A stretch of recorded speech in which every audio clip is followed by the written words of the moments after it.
11월 10일 셀트리온 방송을 시작하겠습니다. 자, 지금 보시는 화면은요.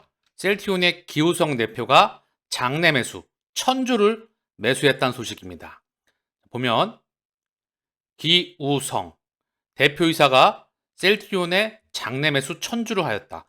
더불어 그룹 셀트리온 홀딩스에서 매입을 하였죠. 셀트리온. 그리고 오늘도 여지없이 자사주 13만 2천주 신청해서 13만 2천주 전량 체결되었습니다.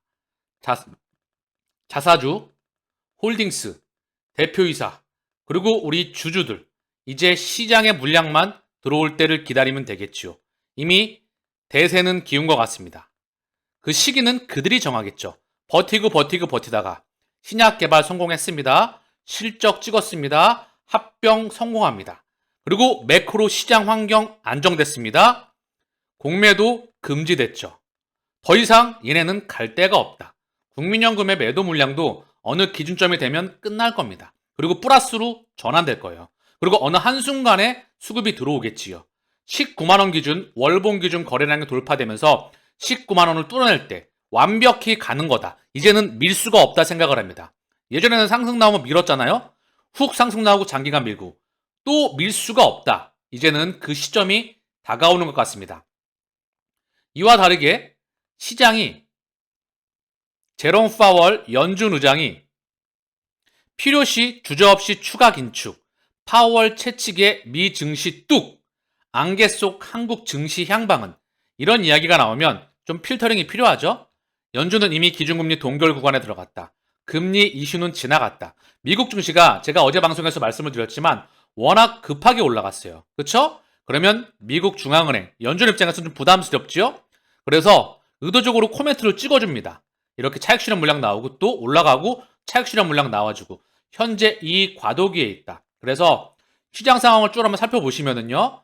간밤에 해외 증시가 다우가 0.65, 나스닥이 0.94, S&P가 0.81 하락. 오늘 아시아 증시 니케이 0.31, 상해 0.61, 항생이 1.63 하락 마감하였습니다. 자, 국내 증시도 코스피가 0.72, 코스닥이 1.69 하락 마감하였어요. 자, 미국 증시 기준으로 워낙에 급하게 달려왔기 때문에 차익 실현 물량이 좀 필요합니다. 그래야 그 물량 소화하고 안정적으로 갈 수가 있겠죠. 지금은 상승 초기 국면이다. 저는 이렇게 보고 있습니다. 자, 그리고 미 국채 금리를 보면 조금 튀었어요. 그렇죠? 제롬 파월 연준 의장 말 한마디 이렇게 튀었을까요? 어쨌든 국채 금리 하락에 이어서 조금 튀었다. 2년물의 3개월간의 흐름이고요. 10년물의 3개월간의 흐름을 봐도 바닥권에서 조금 튀었다. 시장 지표를 살펴봐도 원달러 환율이 1321원, 바닥권에서 좀 튀었죠? 달러 인덱스의 가격도 105.78, 바닥권에서 좀 튀었고요. 국제유가도 75.74, 얘는 찔끔 튀었습니다. 얘가 다시 꺾여 나갈 거고요. 원화도 강세로 전환될 거고요. 국제유가는 바닥에서 박박 길 겁니다. 그 동안에 매크로 환경 안정 기반 안에서 국내 증시가 달려나가지 않을까 그런 생각을 합니다. 이미 국내 증시의 수급은 갈 때가 제약바이오 대장, 이유는 뭘까요? 산업군이, 업종군이 실적이 성장해 나가기 때문입니다. 전반적으로 그동안 2년 반, 3년이 좀 안 되는 기간 동안 박박, 1년 폭락, 1년 반 이상을 바닥을 기었죠. 이 기간 동안에 업종의 숫자가 증가했습니다. 돈을 쏠 수 있는 명분은 충분하죠. 그 시기는 그들이 정할 겁니다. 우리는 가다 보면 만날 수밖에 없다. 그리고 이제 매수 청구권 기간 다가오죠. 그 기준점으로 해서 늦어도 한 이번 연도, 늦어도 정말 늦어도 이번 연도 그 안에 아마도 매수 청구권 기간 안에 볼 것 같은데요. 머지 않은 것 같습니다. 오늘 셀트리온의 공매도 매매 비중은 0.02. 자, 0%대예요. 계속. 여기에 공매도 금지 기간 동안 겹치게 되면서 헬스케어도 0.24. 자, 보면 오늘 거래량은 셀트리온이 54만 6천 주, 오늘 0.51 약보합입니다. 얘가 거래량이 좀 더 실려줘야 돼요. 어느 한순간에 끌어올릴 겁니다. 그들이 방향을 돌릴 수밖에 없다. 이미 추세의 전환은 그들이 할 겁니다. 돈이 필요하니까. 이 돈을 부르고 나서, 그리고 나서 차근차근 끌어올리겠죠. 자, 그리고 헬스케어는 거래량은 43만 2천 주, 오늘 0.85 약보합. 제약은 공매도 매매 비중 0.08, 거래량은 7만 6천 주, 1.54 하락 마감하였습니다. 여러분들이 보시기에도 이제 그때가 무르익은 것 같다는 생각이 많이 드시지 않나요? 차트를 보더라도 이제 바닥을 찍고 상승 물량을 초회해 나가면서 16만 1,000원, 그 물량 소화하고 15만 7천원인데요. 여기서 다시 한번 쭉 갈 수 있는 시기가 올 겁니다. 거래량이 동반되면서. 셀트리온 헬스케어, 브라질 연방정부 렘시마 수주 성공. 브라질에서 3년 연속 렘시마 수주에 성사했다는 소식입니다.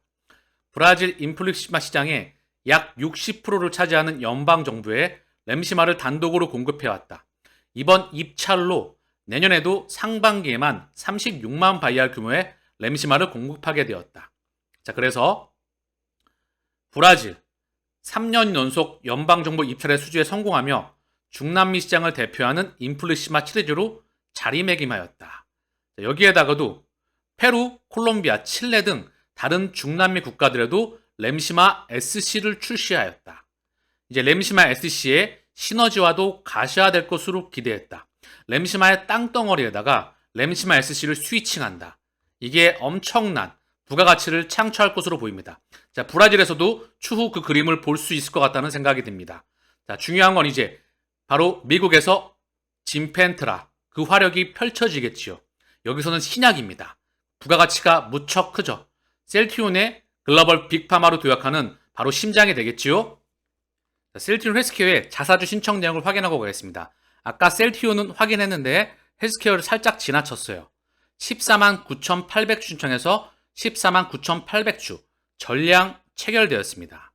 오늘 셀트리온의 호가창을 보겠습니다. 여전히 그들이 보이지 않을까요?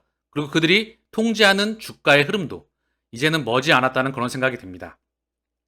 모건 스탠리 창구 매도, 신한 매도, 그리고 매수에는 CT, JP모건, 메릴린치 이들이 보였고요. 매수 상위에는 자사주가 보입니다. 최근 들어서 NH가 계속 등장하고 있죠. 얘네와 신한과 계속 왔다 갔다 하면서 현재 가격이 통제가 되고 있죠. 이게 이 시기가 저는 끝나간다고 생각합니다. 이미 찍어낼 건 다 찍었고요. 수급만 그들이 정할 겁니다. 머지 않았다는 그런 생각이 계속해서 확신이 듭니다. 오늘 삼형제의 수급을 보겠습니다. 외국계 창구 오늘 6만 주 들어왔고요. 기간은 16만 2천 주, 개인은 4만 3천 주 매도했습니다. 개인 창구를 통해서 상당히 오랜 기간 매도가 되고 있네요. 특이한 화면이죠. 자, 그쵸? 3거래를 빼놓고 개인 창구가 온통 매도였다. 국민연금은 한 달 내내 매도였다. 특이한 화면입니다. 이거는 진짜 개인이 아닐 확률이 무척 높겠지요. 그들의 차명일 확률이 높다. 연기금 창구를 통해서 계속 매도가 나오고 있다. 오늘도 10만 주, 기간 16만 2천 주 중에서 오늘도 연기금 10만 주 나왔고요. 금융투자와 보험이 각각 14,000주, 2만 주 매도가 나왔습니다. 헬스케어 수급을 보겠습니다. 헬스케어 동일하게 외국계 창구를 통해서 6만 5천 주 순매수, 개인과 기관은 각각 10만 주, 11만 6천 주 매도가 나왔습니다. 셀트리온과 동일하게 개인 창구를 통해서 이 거래를 빼놓고 얘네 또한 계속해서 매도가 찍히고 있다. 개인 창구를 통해서 참 특이한 화면이에요. 방송하면서 이런 경우 참 있었던 것 같기도 하고 굉장히 드문 그런 상황이 보여지는 것 같아요. 그쵸? 제약 보겠습니다. 외국인 창구를 통해서 11,600주 들어왔고요. 개인과 기관은 각각 2,700주, 2,900주 매도가 나왔습니다. 자, 오늘 셀트리온의 공매도 누적 잔고는 325만 주입니다. 조금 있으면 300만 주 깨질 거예요. 다시 늘어나기가 쉽지 않아 보입니다. 얘 줄어들면서 대차 잔고도 같이 줄어들면서 이제 수급의 전환과 주가의 반영, 돈 들어온 것만 남았네요. 차분하게 지켜보시죠. 머지않은 우리 시간 말입니다. 시장 상황도 어느 순간 다시 돌아 나갈 거기 때문에 이미 방향은 틀었다고 저는 생각을 합니다. 제 개인적인 의견일 수 있으나 실물 경제가 좋지 못하죠. 누구나 다 알고 있습니다. 지금의 고금리를 견뎌내기에는 가계와 기업, 정부 다 역부족이지요. 인플레이션을 기반으로 한 엄청난 고금리. 그러나 그 이전에 마지막 피날레를 작지 않은 기간 동안 장식할 확률이 무척 높습니다. 자, 우리는 그 시간 동안 셀트리온의 세 번째 상승 구간을 망라할 확률이 높다고 생각을 합니다. 오늘 방송은 여기서 마치겠습니다.